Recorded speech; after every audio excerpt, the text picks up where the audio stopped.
Hello and welcome to the tutorial video for this information card. My goal in making this info card was to have as much information condensed into the smallest packet size sort of cheat sheet thing that you could carry around and still have absolutely everything you need at a glance for the script. So yeah, in this first part of the tutorial video, I'm going to go over the quick and easy explanation of the basics of this script. And in doing that, I'm going to read through the word Brian. And I chose this word because it uses all four of the different letter stems, which are these dark black circles here. And this key is color-coded. So letter stems, black lettering, are these black designs here. The word circle, blue lettering, is this blue one here. So on, so forth for everything in this guide. So, let's get to reading Brian. So, a B is a deep divot letter stem, which means we're in this row. And because it has no dots or lines, it's in this column. So a B is actually the very first letter of this alphabet set up like this. Where an R is in this row because it's a shallow divot, like a bite taken out of a cookie. And an R is in the column with 3 dots, so it has 1, 2, 3 dots. A Y is in the bottom row because it's a completed circle on the line of the word circle. And a Y has 2 dots, so we're in this column. Then an N at the end of the word has a completed circle with one line modifier on it. You'll notice I skipped the vowels. That's because vowels are done differently. Vowels are these little circles, and they have different positions depending upon if they're by themselves or attached to a consonant, which we'll get near the end of this video when we talk about letter stacking. Right now, we're going to keep our vowels separate from our consonants and just treat them like their own little letter all by themselves. And an A all by itself is outside of the word circle, where an E would be on the line of the word circle, and O would be inside the word circle, and I's and U's are in the same position as these, they just have a line going inwards.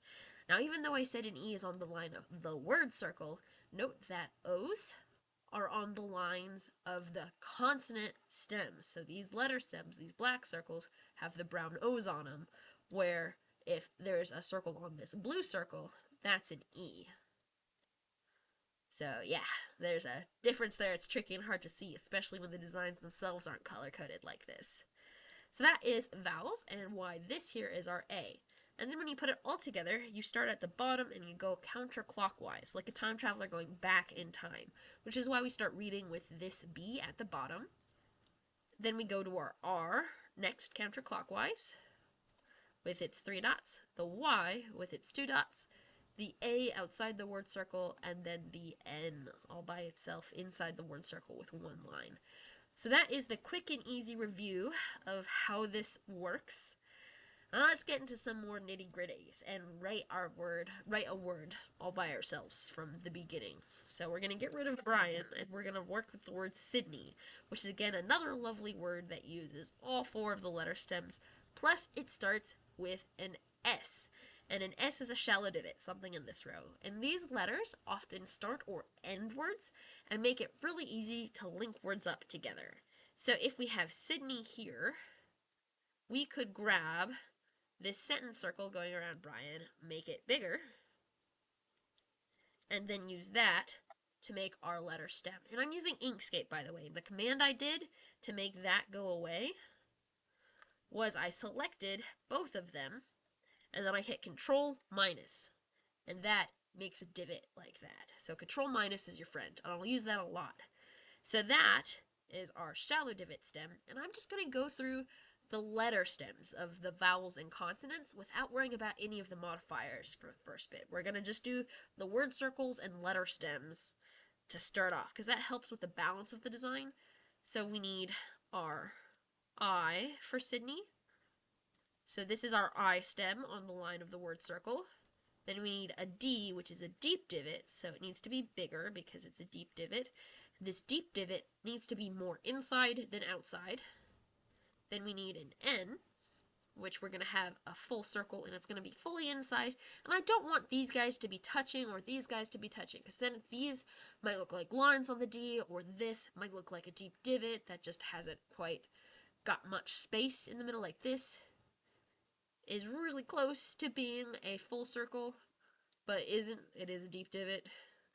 and then we have a Y, and we also have another E. So we have the S stem, the I stem, the D stem, which I'm going to use that command or control minus to make that happen, and then the E, and then the Y.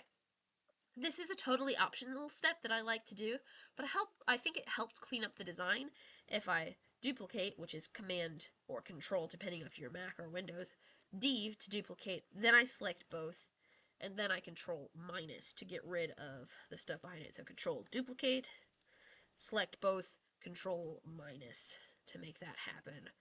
So now we have all of our letter stems all happy together. Now we're going to add our modifiers. So on the S, we need to have 3 lines coming off of it. One of my favorite tricks for lines, especially if they have multiple lines on one letter, is to make a pretend circle.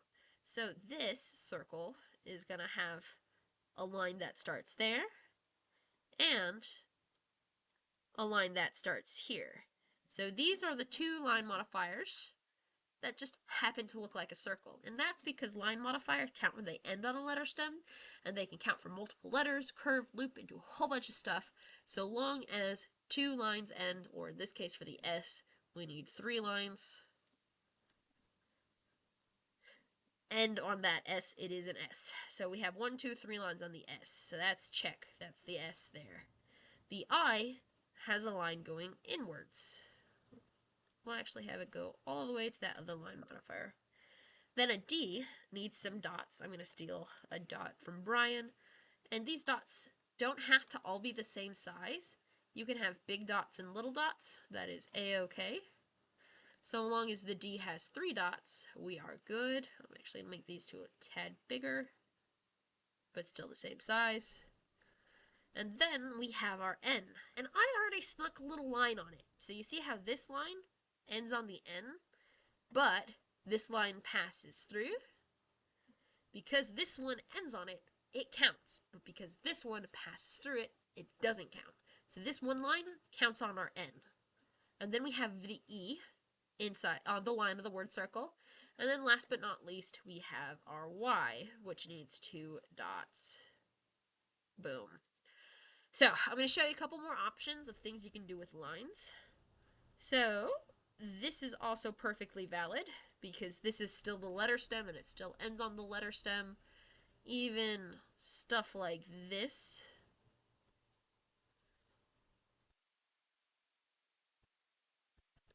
works.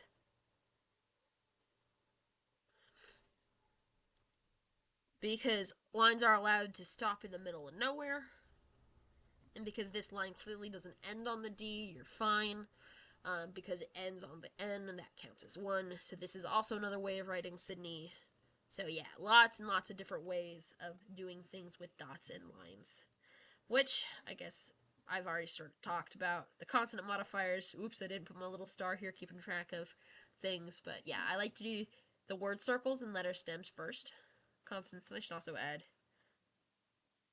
A and vowels. Lovely. Okay, now sentence circles. So right now, this word Brian has a sentence circle going around it. And because it has a sentence circle going around it, we could put punctuation on Brian. But Sydney doesn't have a sentence circle going around it. And it is perfectly valid to keep the original sentence circle on Brian there and add a new one to Sydney like this, and then just kind of connect these guys up. So I did that command duplicate and then command minus to make that happen. And we can even put a sentence circle going around the whole gosh darn thing. Like this. Boom. And I always think that this style looks pretty darn cool. I like how this looks quite a lot. We can adjust the line thickness of the sentence circles. We can add even more sentence circles. We can also add divots in our sentence circles that are just decorative and don't do anything. So here's a divot, here's a divot, minus, Control minus huzzah. And this is getting to be pretty darn fancy and pretty darn cool looking. We can have the divots go through the things, and yeah, lots of options. I'm going to stop messing with the sentence circles because you can just do infinite sort of decorative stuff to them. And the reason why this doesn't translate as a T, a shallow divot with no modifiers, is because it's on a sentence circle, not a word circle. So yeah, I could also get rid of these guys to simple it up a little bit. So yeah, but I'm going to keep everything there because I think that looks cool. So, punctuation. Let's get into punctuation. So punctuation marks are lines or dots or the shape of the actual punctuation mark. I'm going to start with this forward slash and this backslash because this is not really an official symbol in the script. This is literally just a backslash and a forward slash that we can put on the sentence circle because conveniently just having, slashes looks fine. This is literally just a backslash. And here's another backslash. And here's another backslash. But here's a forward slash. Here's a forward slash. Yay! And I can do things like sneak in like little at symbols.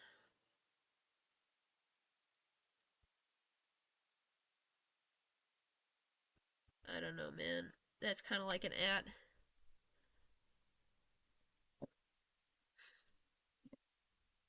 There's my little sloppy at sign. Kind of. What's an at sign actually look like? It's an A with a circle. Anyway, this is pretty darn close to an at sign. At. Yeah.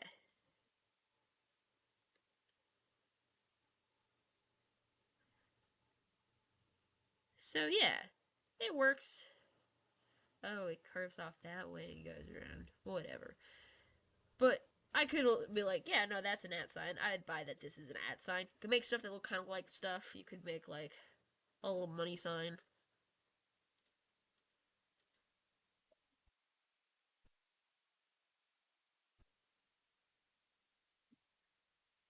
Put some of our slashes through the money sign, right?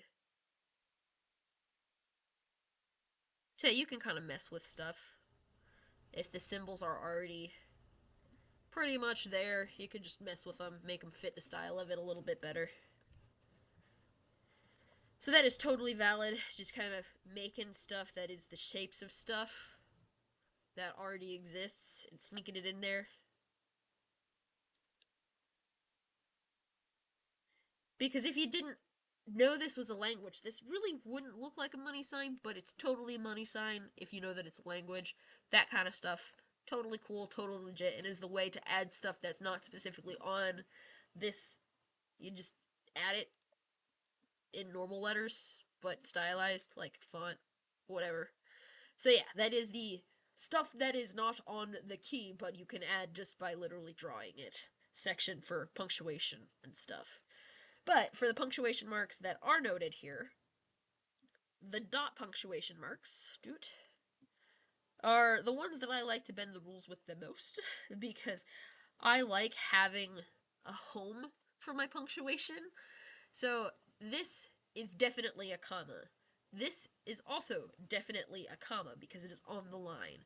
This is something I like to do with commas because semicolons are often not used, and I think that this looks nicer sometimes than like this or this. But if I were to very specifically do like this, then that would look like a semicolon, and this is definitely a semicolon. So yeah. Semicolons and commas are the ones I tend to mess with the most because I often put, well, I also do weird stuff with my question marks and exclamation points if I really want them on the line to do stuff. So if I were looking at this, 3 dots, it is much more likely for there to be an exclamation point than 3 commas in a row. And that's what either of these things could be. It could be either 3 commas in a row or an exclamation point. But this is definitely an exclamation point, whereas what I said earlier was definitely a comma. This is definitely a question mark with the 2 dots, where this is unlikely to be 2 commas in a row, and this is unlikely to be 2 commas in a row. So, yeah, this is also definitely a question mark. Couldn't be a comma because it's not on the line of anything anywhere. I really like to do question marks and exclamation points like this, so long as we can tell they're not part of any word. As long as more towards the sentence circle, we're good. And then for semicolons, if I really wanted it to be a semicolon, I would put it here, or I would put it there, because neither of those look anything like commas. So, yeah. Periods and colons. They are open in the middle. So just like the difference between vowels and dots, this is definitely a period because it's open in the middle. This is also definitely a period. Periods, periods. This looks like it could be an A because it is off by itself and inside the circle. If I were looking at this, I would expect this to be an A on this as a word circle. If I were looking at this would definitely be an A because it would be like SIBA. Why is there an A here? I would definitely want to move my A all the way out to the outer punctuation bit to make sure it looks like an actual A. What matches the background? There. There? Yeah, that matches. Okay. So this is definitely an A.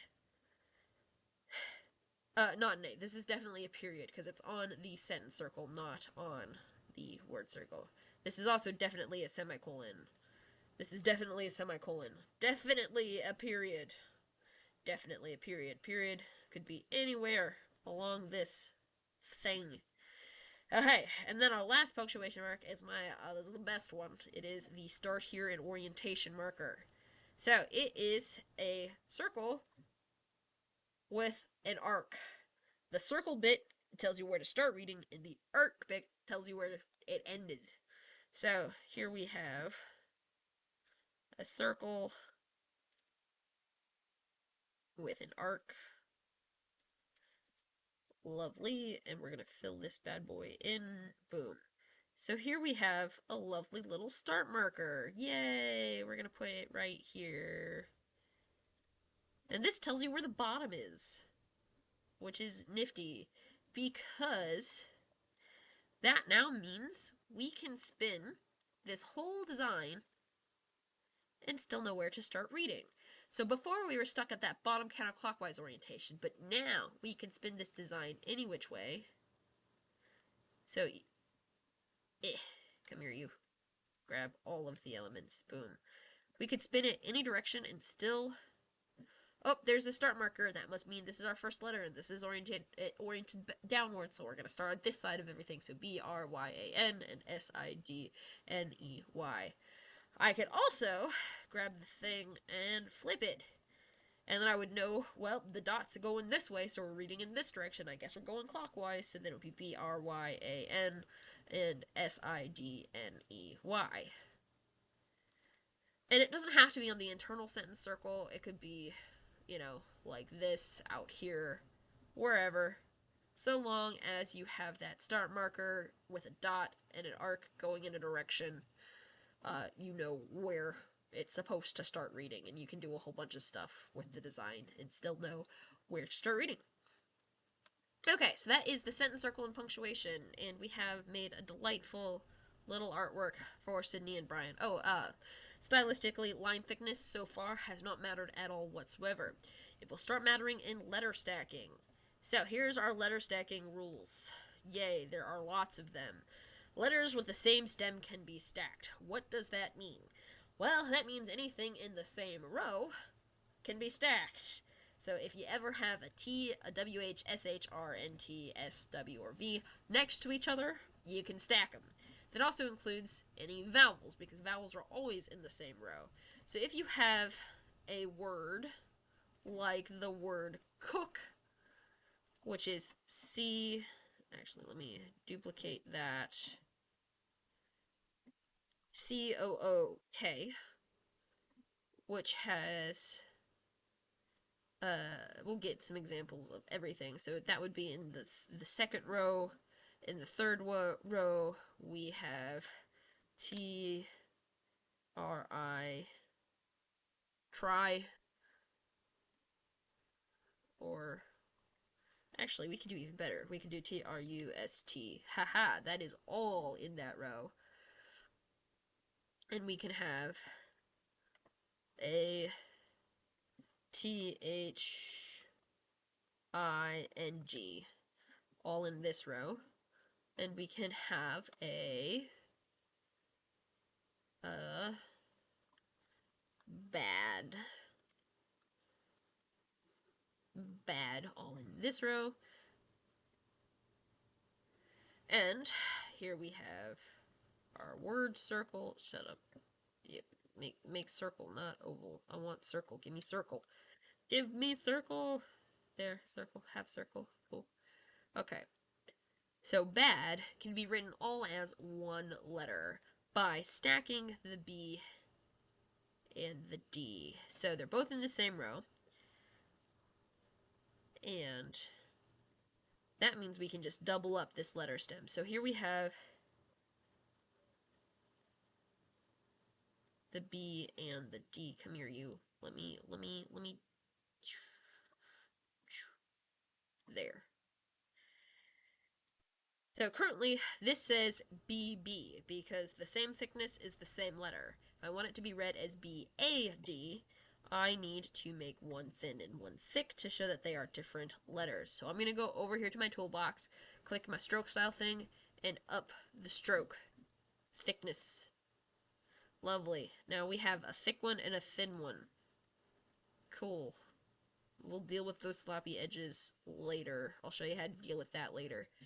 Okay, so now we currently have a B and a B, but we have room to make them two different letters by adding our modifiers to the thick one, because a D has 3 dots.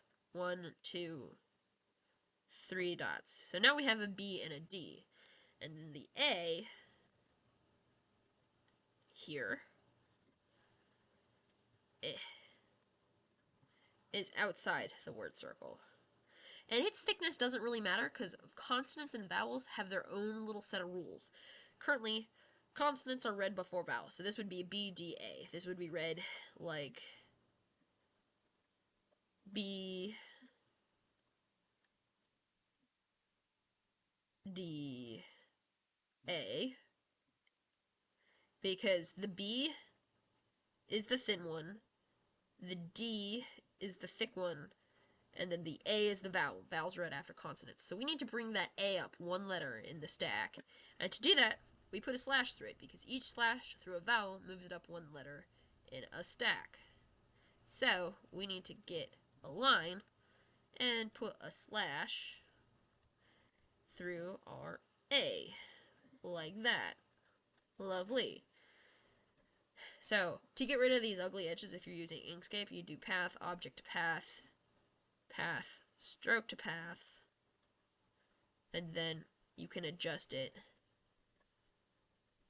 not as a line, but as like a proper shape. And you can add nodes and squish stuff in there. Yay. Okay. So now this says B, D, A, but the A gets shoved up one letter. Boom. Making it actually the word bad. Lovely. So if we're stacking completed circles, like in the word cook, we can make them fully concentric, which is really fun. So we have our word circle, and then we need to have,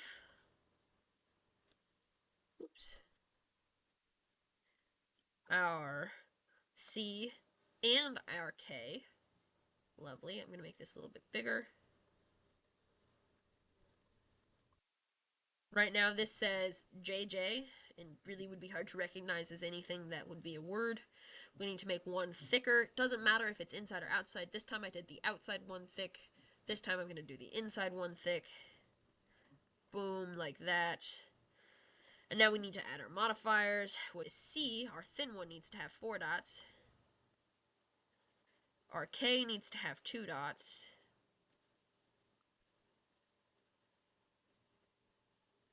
And then we need to add our O's, which we can do as either one O and another O, or we could do them as a double O, which is what I'll do. So here we have our lovely double O.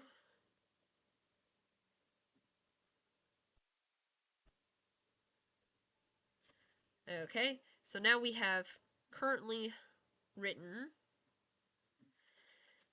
thin consonant. Consonants are read before vowels. We have the C. Whoa. Then we have the K. Then we have a double O. And I'm going to put the two O's on top of each other because they are currently denoted as like one and the same, one letter. So we have a key, a C, a K, and a double O. We need to move these O's up one letter in the stack. So we put a little slashy through our double O's, like that. And now these O's get moved up one letter. And now we have a C, double O, K. So it's okay that these are ambiguous in their order, because it could be either cook or cook. Either way works, because they are a double letter. But as far as letter stacking goes, if there's a double letter, like, double vowels both get moved, because they, like, both have a slash, they both get moved up one. But this would be how you do C, double O, K. Things would get weird if you did cook E, and wanted to include an I and an E in this stack, and, like, make everybody suffer. So reading thin to thick, these vowels will be our thinnest. This is when things get a little nuts, well, even more nuts, and, like, really suck to try to read. We need... This is going to be an I. Actually, this one will be my E because it's really thick. This will be...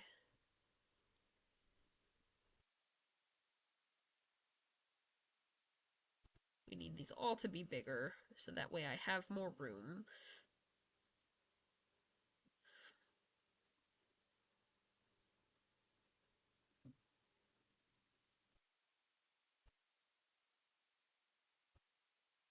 Okay. This one needs to be medium thickness, and this one needs to be, like, bonkers thick. No, make thicker. There we go.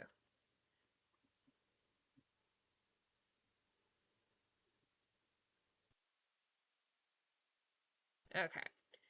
So, we have our vowels.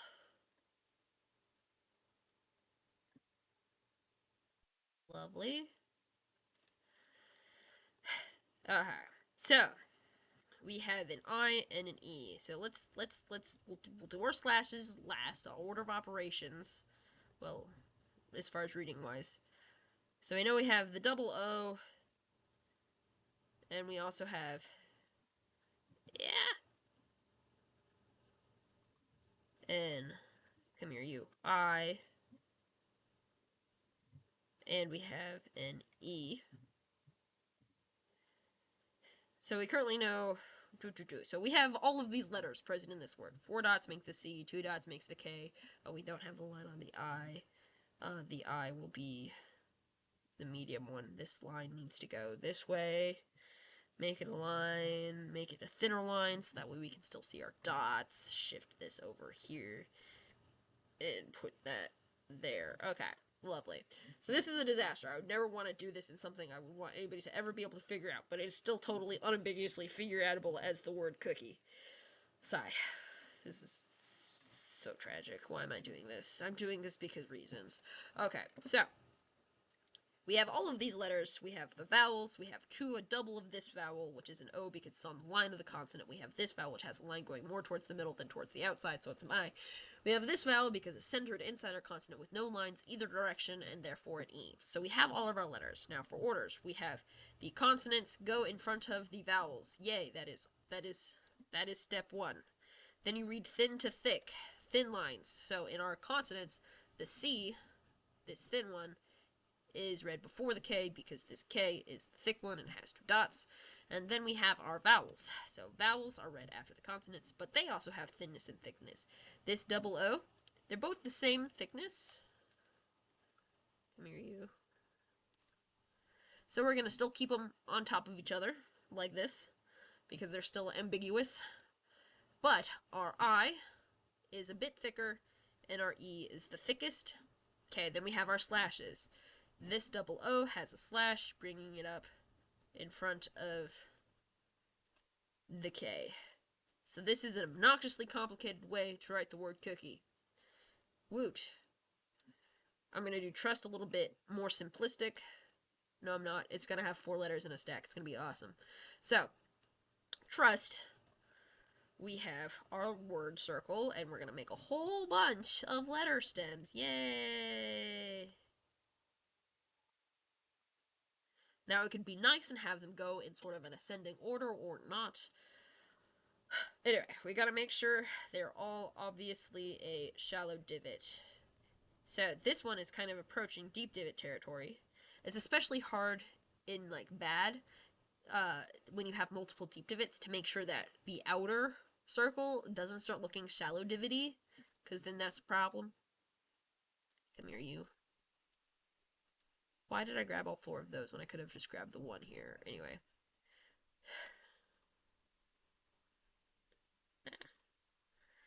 Control minus. What?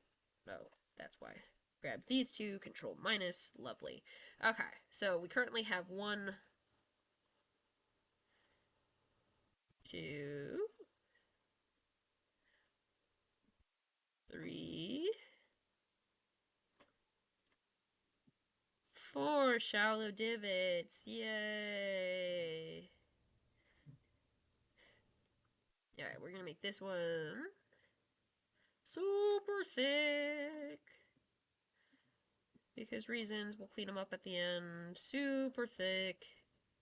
Like proper chunk. And this one medium thick. And we're gonna make this a tad thicker. Lovely. Okay, cool. So I'm gonna clean this up now. Path, stroke to path. Grab it. Scoochy in our nodes. Like that. Oh, you're gonna fight me, are ya? Get in. Yeah. Okay, this guy. Grab here. Scoochy in our nodes. Lovely. Okay. So we can clearly tell thinnest, medium, bigger medium, thickest. Yay. Okay, so our thinnest needs to be a T. Good. So this one doesn't get touched. Our medium one needs to have 3 dots. So we need to make sure the dots are clearly attached to the medium one. So to do that, I am doing this. Maybe we make this one a tad less chunk. Oh, wait, no, wait, too late for that because we already pathed it. Haha. I guess we shrink this down. Yeah, that'll work. Cool. 1, 2, 3 dots. Okay. Now we need an S for our next one, which needs 3 lines. So we'll do 1, makey smaller. That's bigger, smaller. 1, 2, 3 lines. And I'm leaving a gap here because I know I'm going to have to add a U. And then our last one is another T. So these are both T's, one at the beginning, one at the end, and then the R, and then the S, kind of in the middle-ish. And now we need the U, which is going to be a vowel. So we need a little open circle. Lovely. And its thickness doesn't matter because vowels are read after consonants, and there aren't multiple vowels in the stack. Lovely. Boom. Okay. Likey so. Okay. Except this U needs to be read in front of the S and the T because there are 2 words, well, 2 letters we need to bring it up in front of. We need 2 slashes. So let me go ahead and do those 2 slashes. And I gotta make sure the slashes don't look like lines on the S because that would be a mistake.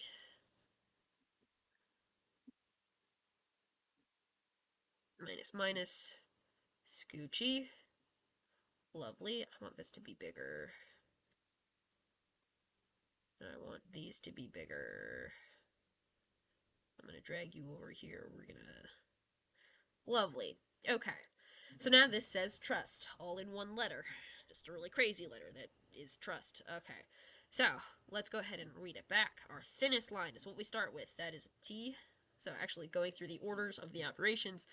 Hey, consonants read before vowels. What are our consonants? We have a T. Come here, you. We have an R. We have another T. Why is this like this? Oh, it's because I don't have any fill. I just have a path.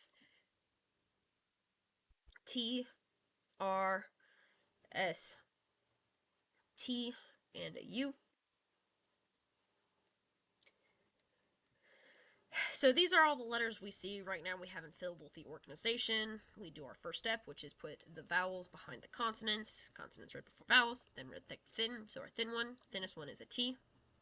Medium one is the R. Then our next one up is the S.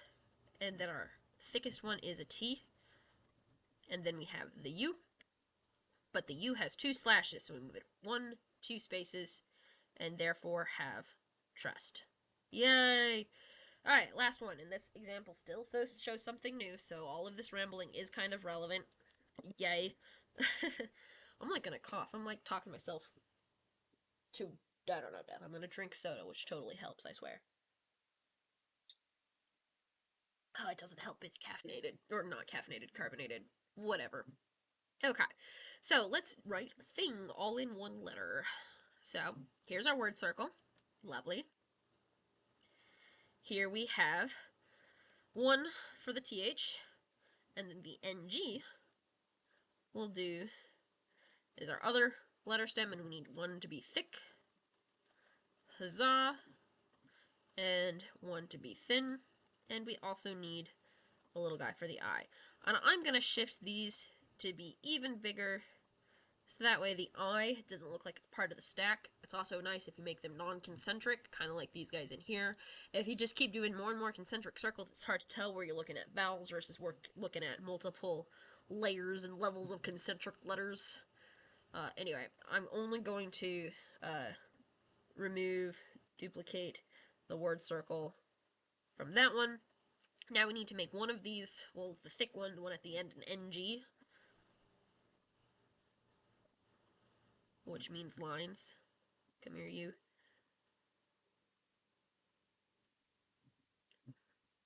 These lines are way too thick to be pretty, in my opinion. So we have 2 lines currently, and I'm going to sneak in my third line. Bam. Like this.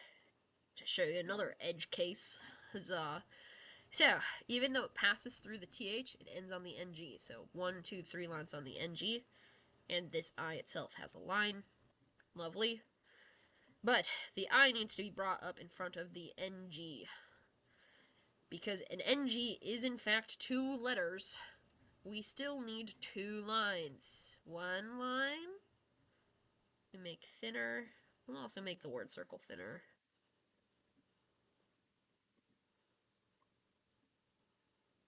1 line.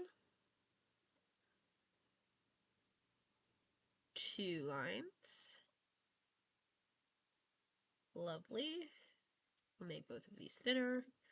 We'll make this thinner. And I'm going to make this bigger, and I'm going to make these both bigger. So again, we can see these lines do not end on the TH. This line does not end on the TH. This is all good, and now this says thing as 1 letter, which is pretty crazy. So anyway, let's do the whole bit again. We have a T. Come here, you. There, okay. A TH. Again, they're in this fixed order because this is a TH right here. This guy is the TH. And then this is the NG here. And then the last one is the I. Like that. So currently, if the consonants are before the vowels, we currently have consonants before vowels. Then the thin consonant, this one, is the TH, because a TH has no modifiers, where an NG has 3 lines. We need the TH before the NG, And then the vowels are after the consonant, so the I is after the TH and the NG, but the I needs to be brought up 2 places. And now it says thing because it's got 2 slashes. Lovely. This is useful for writing the word like not, where an NT is a shallow divot. There's the O minus. Lovely.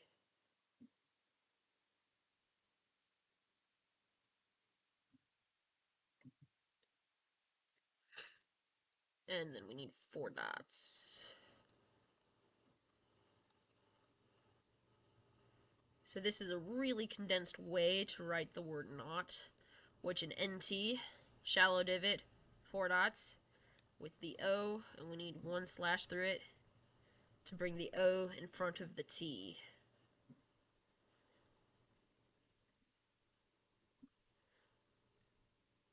Woot. So that says not.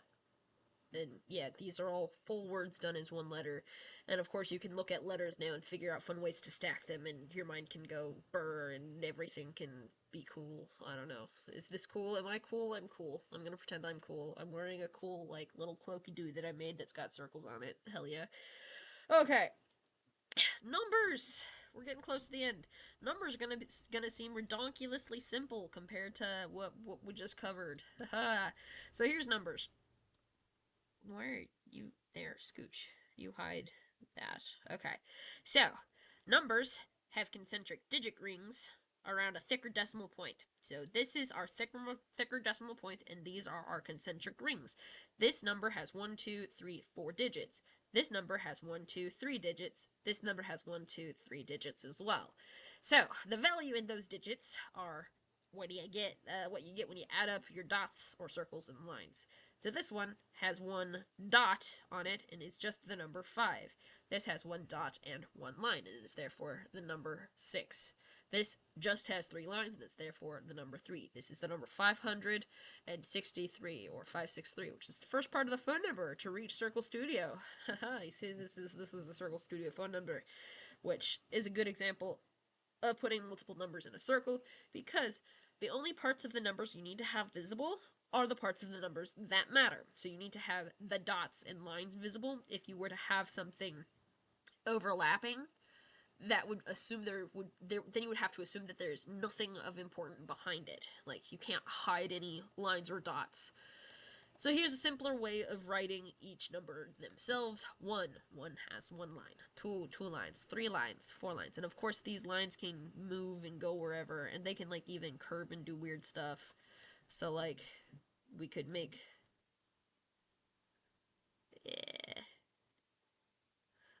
a line do weird curvy stuff. You get the point, right? I hope. The lines can curve. It works still if they curve. I just think they look much prettier and crisper when done straight and through the middle, because then they look like math. 5 has just 1 5 mark. 6 has a 5 mark and a 1 mark. 7, 5, 6, 7. 5, 6, 7, 8. And then last but not least, 5, 6, 7, 8, 9. And then if it were 10, we would add another ring. So, oops.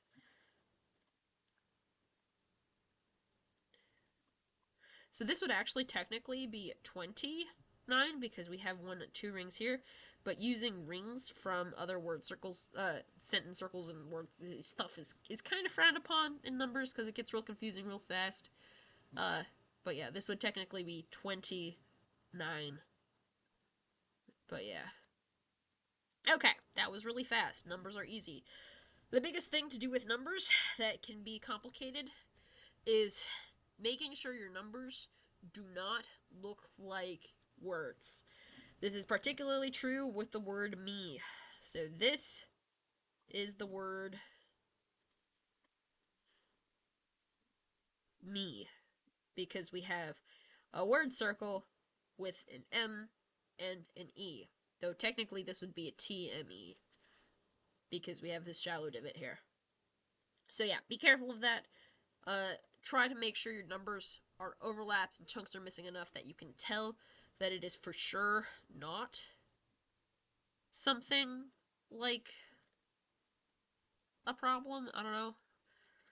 If you're reading something, always assume it to be a word first, and then a number if context doesn't make the letters make sense. So numbers and words can look very similar, especially the word me looking like the number 3. It's totally a thing, so be careful. If you're writing the number 3, make sure it doesn't look like the word me, which, again, you can do that. This is only the number 3 because there is no mark like this. This is not a letter stem, unless this is a W, a shalladiv with 2 lines. But why would the W have 3 lines? I don't know. It's because this is obviously a number 3. So if you're writing the word me and the number 3, this is how you distinguish. You can take chunks out of numbers. You can't take chunks out of words. The only way to take chunks out of words is to use what you have been given, or to simply, like, actually erase a chunk out of a word. Actually, I've got to do a thing. We gotta turn this whole boy path, stroked path. Now I can. Now this is a proper chunk taken out of a word, and then you can, like, stack more words. Because this now says bad cookie. Bad cookie thing.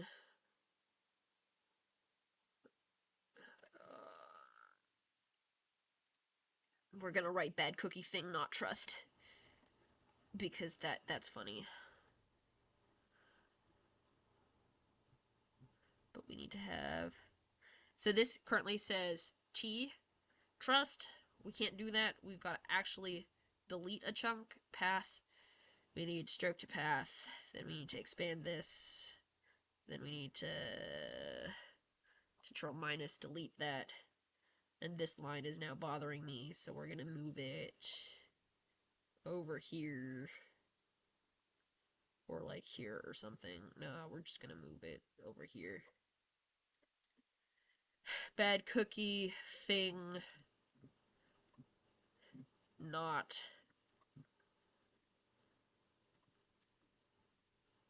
Come here, you. Trust. Yes, bad cookie thing, not trust. Except each of these words is written as one letter, which is cool.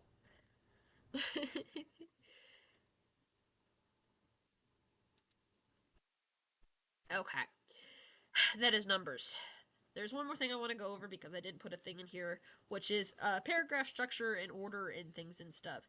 If you are writing multiple words that you want to, like, connect, if you just kind of loosely make them go in a direction, you can kind of follow the path. That is kind of priority 1. Otherwise, priority 2 is if bottom counterclockwise doesn't work, we need to get this line. We can rotate these any which way because they only have one letter, so it all works.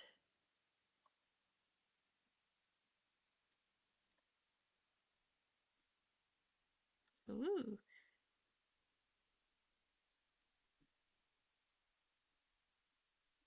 Be gone, random letters. Okay.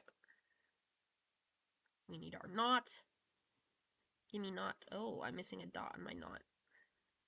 It's probably escaped somewhere. Oh, I found it. Here it is. There you go. Go back. Yeah.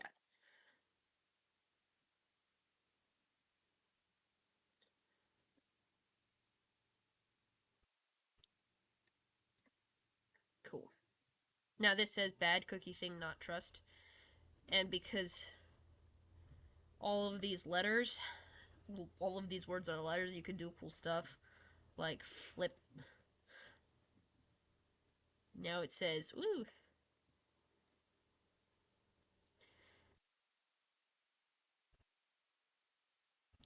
Bad cookie thing, not trust. Trust not thing, bad cookie. No, cookie bad. Hell yeah. It is art. I'm actually going to delete this trust, and this is all perfectly palindromic, and it pleases me immensely. Cool. And we're going to put a random circle. We'll call it a sentence circle around the 2 trusts. And then we have an arc of glory. Cool. I don't like that. We're just gonna keep this, and I might make rings out of this design because I like it. Boom. Okay, cool. Bad cookie thing, not trust. Trust, not thing, bad cookie, bad. Yes, bad cookie, thing, not trust. Trust, not thing, cookie, bad. Cool. I'm a genius. Let's go. Okay, where to find more information? There are links. Click the links. Long story short. Alright, so these are the panel presentation slides me and Lauren give when we're doing panels on this script at like conventions and stuff. So it talks about the history of the script and its use on Doctor Who. Long story short, in high school, we accidentally invented the language of the Time Lords, and it has since been adopted and used as the only fan-made script to have ever been used on screen on Doctor Who for things and stuff. Support me, buy my stuff on Etsy. Woo. This is my main website, sirklestudio.com. It's where I have my convention schedule. I travel to about 2 conventions every month, which is a lot, and I'm busy, and it sucks, but it's a lot. And bad cookie thing, not trust. Oh boy, I've been recording this video for a hot minute. This is Sherman'sPlanet.com. Go to Sherman's Planet if you want to see more about this script. There is super finite, nitty gritty detail thingies made by the Talking Scribe listed there. There's like math guide if you want to do calculus and your life isn't complicated enough, so you're gonna do calculus in circles and cry. Yeah, there's ways to do that. There's also musical notation. There's also communities, the Discord and stuff. And speaking of those communities, this handy dandy font was made by a community member. Their username is impronounceable. Like, that is it. It is not an impronounceable username. It is the username impronounceable. It is called, like, shoot, like, project or something. A little project. Just ask for the font on Discord, on the Discord channel, and you can get the font. It's a download that is there. Yeah, so credit where credit is due. Impronounceable made that font, and it's awesome. Yeah. We're gonna... Bad cookie thing. Trust we need not. Not. Lovely. Bad cookie thing, not trust. Yay, okay. That's it. That's the video. I did the whole thing. Oh boy, I went on an adventure with making stuff. I was expecting this to take like 30 minutes, but at least I promised ahead of time that the quick thing was only going to take like 5 minutes, and it did only take like 5 minutes. I'm going to go hit nerds with sticks, because I do that. I do sword fight. That's a whole thing. Ugh, and then that's my shield for hitting nerds with sticks. This says stuff in circles. Bye! That was a long video. Thank you for sticking through it if you did. Otherwise, I apologize for talking your ear off. Let's go.